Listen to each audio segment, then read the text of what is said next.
한 주간을 시작하는 월요일 우리 시편 84편 9절부터 12절 말씀으로 기도의 시간을 엽니다.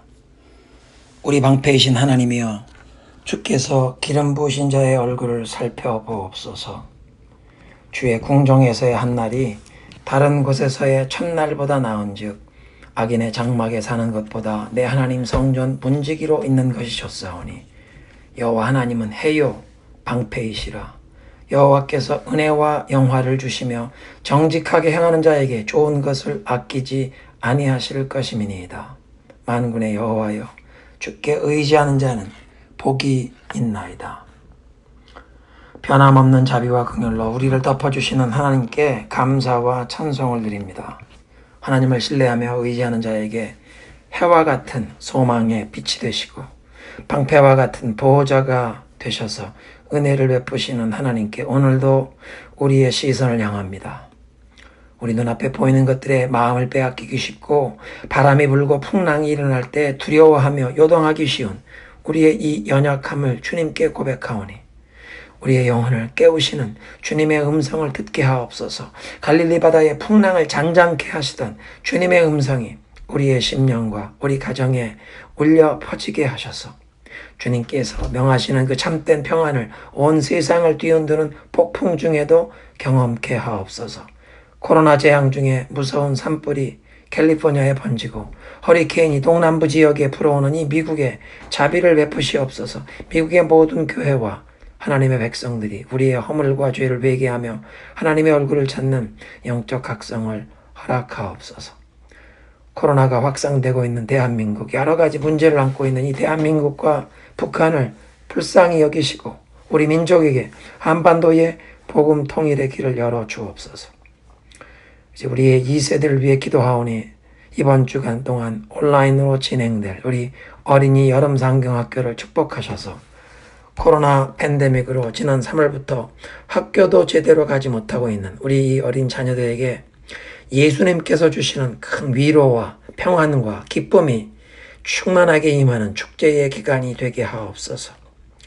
팬데믹 상황 때문에 각 가정에서 지금까지 해본 적이 없는 이 홈스쿨링을 하면서 자녀들을 양육하고 있는 우리 학부형들에게도 하나님께서 특별한 은혜를 부어주사 생업과 이 자녀 교육의 책임을 잘 수행할 수 있도록, 특별히 자녀들의 영적인 성장을 위해 각 가정에서 부모로서 어떻게 지도하고 인도해야 할지 하늘의 능력과 지혜를 부어주시기를 구합니다.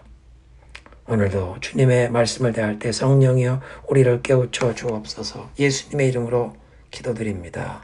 아멘.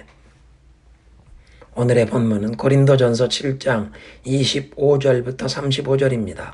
새번역 성경으로 봉독합니다. 주님께서 처녀들에 대해서 하신 명령을 나로서는 받은 것이 없습니다. 그러나 나는 주님의 자비하심을 힘입어 믿을 만한 사람이 된 사람으로서 의견을 제시합니다. 지금 닥쳐오는 재난 때문에 사람이 현재 상태로 살아가는 것이 좋다고 나는 생각합니다. 아내에게 매였으면 그에게서 벗어나려고 하지 마십시오. 아내에게서 놓였으면 아내를 얻으려고 하지 마십시오. 그러나 결혼한다고 할지라도 죄를 짓는 것이 아닙니다. 그리고 처녀가 결혼을 하더라도 죄를 짓는 것이 아닙니다. 그러나 그들이 살림살이로 몸이 고달플 것이므로 내가 아껴서 말해주는 것입니다. 형제자매 여러분, 내가 말하려는 것은 이것입니다. 때가 얼마 남지 않았으니 이제부터는 안에 있는 사람은 없는 사람처럼 하고, 우는 사람은 울지 않는 사람처럼 하고, 기쁜 사람은 기쁘지 않은 사람처럼 하고, 무엇을 산 사람은 그것을 가지고 있지 않은 사람처럼 하고, 세상을 이용하는 사람은 그렇게 하지 않는 사람처럼 하도록 하십시오. 이 세상의 형체는 사라집니다. 나는 여러분이 염려 없이 살기를 바랍니다. 결혼하지 않은 남자는 어떻게 하면 주님을 기쁘게 해드릴 수 있을까 하고 주님의 일에 마음을 씁니다. 그러나 결혼한 남자는 어떻게 하면 자기 아내를 기쁘게 할 수 있을까 하고 세상 일에 마음을 쓰게 되므로 마음이 나뉘어 있습니다. 결혼하지 않은 여자나 처녀는 몸과 영을 거룩하게 하려고 주님의 일에 마음을 쓰지만, 결혼한 여자는 어떻게 하면 남편을 기쁘게 할 수 있을까 하고 세상 일에 마음을 씁니다. 내가 이 말을 하는 것은 여러분을 유익하게 하려고 그러는 것이지 여러분에게 올가미를 씌우려고 그러는 것이 아닙니다.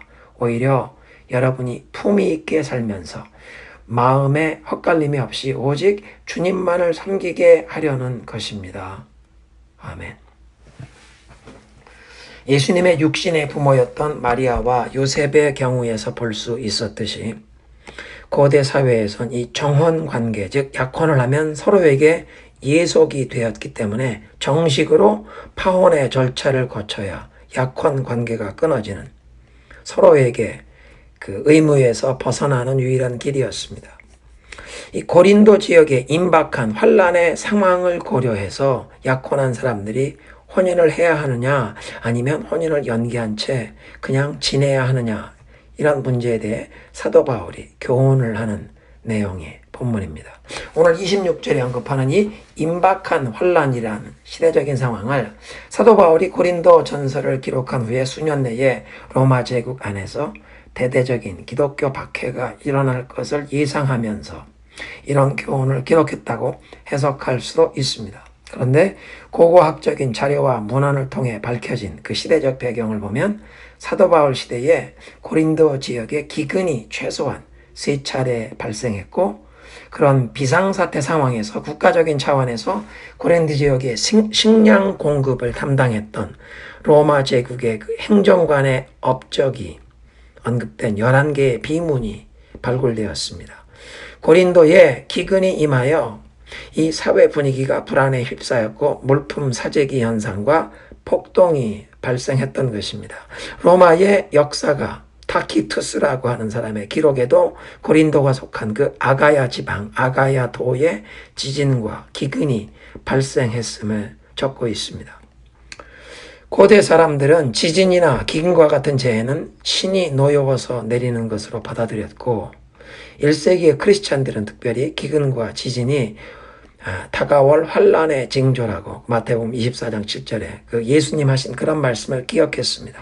또 그런 환란의 때가 되면 마태복음 24장 19절에도 그렇게 기록되어 있는데 아이벤 자들과 젖먹이는 자들에게 화가 있도다. 그런 말씀 때문에 환란의 때가 다가오는 것이라면 정혼한 여인이라도 혼인을 하여 임신을 하거나 젖먹이 아기를 키우는 상황을 피해야 하는 것이 아닐까 하는 의구심을 고린도 교회의 성도들이 품게 되었고 이런 교인들의 그런 시대적인 상황에 시급한 의문점에 사도 바울이 답을 제시하는 것이 오늘 본문의 시대적인 배경입니다. 정혼을 했으나 아직 정식 혼인을 하지 아니한 처녀들의 신상에 대해서 주님께로부터 직접 명령을 받은 것은 없지만 하나님의 자비하신 가운데 하나님 앞에 믿을 만한 사람으로 trustworthy, 믿을 만한 사람으로 인정받은 사도로서 교우들에게 목회적인 지침을 제시한다고 밝힙니다. 26절 이 고린도 지역의 임박한 환란, 그 지진과 기근과 같이 그 현재의 재난을 생각한다면 현재 그냥 상태로 그대로 지내는 것이 좋다. 약혼자들이 혼례식을 거행하지 말고 약혼 상태로 그냥 지내라. 그런데 결혼하기로 결정을 할지라도 죄가 되지 않는다. 27절에 보니까 아내에게 매인 사람, 즉 기혼자나 또는 약혼 관계에 있는 사람은 파혼하지 말라. 또 아내에게서 노인자, 즉 이혼이나 아니면 약혼이 파혼된 사람은 아내를 찾지 말라. 28절에 보니까 결혼하는 것이 죄가 아니지만 환란의 시대를 살아가면서 육신의 고난을 겪게 될 것이기에 사도로서 교인들을 아끼는 마음에서 이런 지침을 제시한다는 것입니다. 29절에 사도 바울은 때가 얼마 남지 않았다는 말을 통해서 이 종말의 시대를 살아가는 신앙인의 자세를 가르칩니다.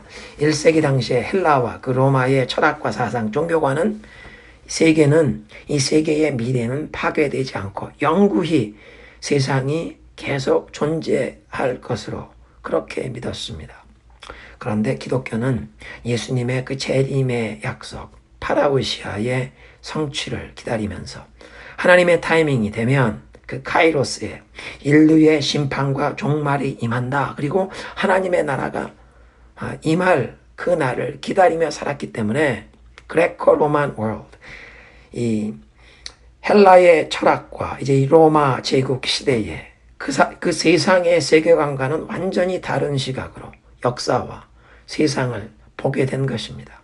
종말의 시대를 살아가면서 인생을 새로운 하나님의 관점에서 보게 되었으니 결혼이나 슬픈 일, 기쁜 일, 돈 버는 일, 이런 일에 모든 힘을 다 쏟고 삶이 그런 일에 좌우되면 아니 된다 말씀하는 것입니다. 그러니까 이제부터 안에 있는 사람은 없는 사람 같이 사시오. 우는 사람은 울지 않는 사람 같이, 기뻐하는 사람은 기뻐하지 않는 사람 같이 하며 무엇을 구매하는 사람은 그것을 소유하지 않은 것처럼 세상 물건을 쓰는 사람은 다 쓰지 못하는 사람 같이 살아가십시오. 왜 그런가? 이 세상의 외형은 현재 눈에 보이고 손에 잡히는 그 세상의 모든 것은 다 지나가는 것이기 때문입니다. 32절에 여러분이 염려 없기를 원합니다. 혼인하면 부득이하게 감당해야만 하는 그 세상의 짐을 덜어주려고 이렇게 교훈을 하는 것입니다. 혼인하지 않은 사람은 어떻게 하면 주님을 기쁘시게 할까? 오직 그 주님께만 집중하며 주님을 섬기는 일에만 몰두할 수 있습니다. 그런데 결혼한 사람은 남편과 아내를 기쁘게 할 것을 생각하며 살아야 하는 의무가 생깁니다. 그 사도 바울이 32절부터 34절에 해주신 그 교훈을 보면 결혼 생활에서 자신의 행복을 추구한다는 언급은 전혀 없고 오직 배우자의 행복을 추구하게 된다. 남편은 어떻게 아내를 기쁘게 할까? 아내는 어떻게 남편을 기쁘게 할까 하는 그런 관심이 생긴다. 그런 의무가 생긴다. 말씀을 하십니다. 현대 사회에서 가정 파괴의 가장 큰 원인은 결혼 생활에서 사람들이 성경이 가르치시는 대로 배우자의 그 행복을 찾는 게 아니라 자신의 행복을 구하는 이기심 때문이라는 사실을 오늘 이 하나님의 말씀이 지적하십니다. 결혼을 하면 세상 일을 염려하게 되는 의무, 곧 배우자를 기쁘게 할 것을 생각하는 그 마음에 의무가 생기기에, 마음이 그렇게 나뉘기에 35절에 사도 바울이 저들에게 제시하는 지침은 겨우도의 유익을 위한 것이지 저들에게 올가미를 씌우듯 제재하려고 하는 의도가 아니다. 사도 바울은 성도들이 그렇게 마음이 나뉘지 않고 마음에 흐트러짐 없이 오직 주님만을 섬기는데 집중할 수 있기를 바라면서 이런 교훈을 제시한다고 밝히는 것입니다. 함께 기도합니다. 하나님 감사합니다. 사도 바울이 이 고린도 교회 성도들에게 전한 메시지를 통해서 이 세상의 모든 것이 다 지나가는 것이기에 세상의 것들에 우리의 마음을 온통 다 빼앗기는 것이 아니라 우리는 어떻게 하면 하나님을 기쁘시게 할 것인가에 더욱 집중해야 함을 깨우쳐 주시니 감사합니다. 하나님, 우리 결혼하고 가정을 이룬 성도들도 하나님의 은혜 가운데 우리 서로를 어떻게 하면 기쁘게 할 것인가, 나의 행복을 추구하는 것이 아니라 가족의 행복을 추구하며 무엇보다 어떻게 하면 우리 가정이 함께 마음을 모아 하나님을 기쁘시게 할까, 하나님께 충성하는 내 마음을 모으게 하옵소서. 하나님의 관점에서 세상과 역사를 바라볼 수 있도록 도와주시옵소서. 예수님의 십자가를 통해 내 자신과 우리 가정, 우리 자녀들의 삶을 바라볼 수 있도록 성령이여 우리의 눈을 밝혀주옵소서. 오늘도 무엇을 어떻게 기도해야 할지 성령이여 깨우쳐 주옵소서. 예수님의 이름으로 기도드리옵나이다. 아멘.